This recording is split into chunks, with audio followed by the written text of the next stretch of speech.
जय हो। स्कंद तीसरा, अध्याय 28वां। कपिल देव जी का देवहूति से पैदाइश आदमी की जिस दिन से गर्भ में आकर फिर मरता है। मित्री जी ने कहा कि विदर जी, इतनी कथा सुनकर देवहूति ने कहा कि ए महाराज, जो आदमी परमेश्वर से बेमुख है, उनका मरने के बाद क्या हाल होगा। कपिल देव जी ने बोले कि ए माता, संसारी लोग कुल परिवार धन दौलत घर बार के हाल में फंसकर उम्र अपनी बेफायदा खो देते हैं, और आदमी जवानी में कमाई करके लोगों को खिलाता पिलाता है। वही लोग बुढ़ापे में दुश्मन होकर उसको दुख देते हैं। मैं हाल पैदा होने आदमी का जन्म से लेकर मरने तक तुमसे कहता हूँ, सुनो कि जिस दिन स्त्री को परमेश्वर की कृपा से गर्भ रहना होता है और छठे महीने में सर नीचे और पाँव ऊपर रहने के सबब से जी उसका घबराता है, और 7वें महीने में उसको अपने कई जन्म और 8वें महीने में 100 जन्म पिछले का हाल याद होकर ज्ञान प्राप्त होने से वो जानता है कि मैंने पिछले जन्म में जैसा कर्म किया था वैसा सुख और दुख पाया था। ये बात समझकर वो परमेश्वर का ध्यान करके इसी से विनती करता है कि ए महाराज, मैंने पहले जन्म में संसारी सुख और विलास और स्त्री और पुत्र के मोह में फंसे रहने से खराब होकर जन्म और मरण से छुट्टी नहीं पाई, और संत और महात्मा का सत्संग नहीं किया, इसलिए उलट लटक कर जब पेट में होता है दुख पाता हूँ। इस तरह मेरे ऊपर सहायता और कृपा करके इस नरक कुंड से मुझको बाहर निकाल लिए, तो मैं इस तन और मन से आपकी तप और सेवा में मसरूफ रहूँगा।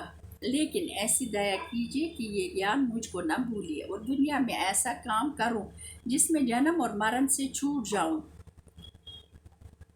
जब 9वां 10वां महीना, तब बाबू जिसको परसूत कहते हैं, जोर करके इसको बाहर गिरा देती है। तब ये पैदा होके फिर इस संसार में आता है। सब लोग माँ बाप इसके खुश होते हैं, गोद में लेकर खुश होते हैं। जब इसकी उम्र सियाना होकर 5 वर्ष का होता है, तब उसके माता पिता विद्या सीखने के वास्ते उसको वो स्कूल, गुरुकुल स्कूल कहीं भी सौंप देते हैं। वहाँ भी विद्या सीखने में मारपीट खाने से दुख पाकर अपने मन के मुवाफिक खेलना नहीं पाता। जब 16 वर्ष की उम्र में जवान होकर अच्छा गहना और कपड़ा पहनता है, तब अभिमान से काम क्रोध मोह में फंसकर अपने बराबर दूसरे को नहीं समझता है। जो दरदरी और कंगाल हो तो दूसरों को अच्छा गहना और कपड़ा देकर अच्छी चीज़ खाते देखकर डाह की राह से सोच करता है, और बहाने के पीछे स्त्री घर में आने और कमाने के फिक्र में दिन रात दुखी रहकर जन्म अपना व्रता खो देता है।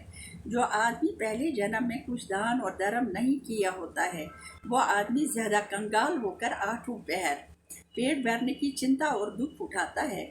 जब लड़के बाले पैदा होते हैं, तब उनको प्रीत में फंसकर बहुत तरह के झूठ और सच बोलने से कमाई करके उनका पालन करता है, और जब तक सामर्थ्य रहती है तब तक स्त्री और लड़कों को अपना समझकर उनके पालन करने के लिए अपनी जान पर सब तरह के दुख उठाता है, और अपने कुल और परिवार में किसी आदमी के मरने से इतना रोता है कि जिसका वर्णन नहीं हो सकता, और अपनी स्त्री के बस में रहकर अपने माता और पिता को कठोर वचन कहने से दुख देता है, और परलोक का डर नहीं रखता। और जैसा आदमी स्त्री के मुंह में फंसकर खराब होता है, वैसा दूसरी राह उसके परलोक बिगाड़ने के वास्ते नहीं है। इसलिए जो आदमी अपना भला चाहे तो स्त्री के आसीने में न फंसे। ए माता, तुम भी स्त्री हो, मेरे कहने से बुरा नहीं माना। धर्मशास्त्र के मुवाफिक ज्ञान तुमसे कहता हूँ, और जब जवानी गुजर कर बुढ़ापा आता है, तब आंखों से कम देखकर कानों से सुनाई नहीं देता, और कमाने के ताकत में नहीं रहता, तब घर में पड़ा हुआ ऐसी लंबी लंबी सांसें लेकर पछताता और कहता है कि अब मैं किस तरह अपने लड़कों को पालूं, बच्चों को पालूं, और जो कंगाल और दरदरी हो तो इस वक्त खाने और पहनने बगैर बहुत दुख पाता है। जय हो।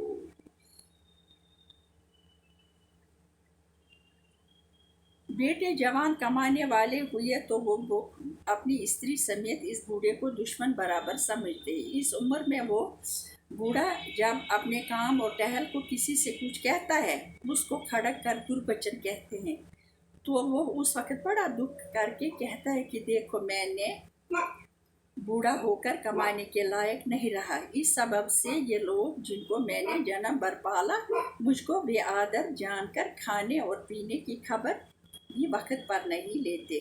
जिस तरह जब बैल बूढ़ा होकर बोझ उठाने के सामर्थ्य नहीं रखता, तब बीने लोग नाथ उसकी लेकर जंगल में छोड़ देते हैं। जय हो। जय मैं भगवान क्षमा करें।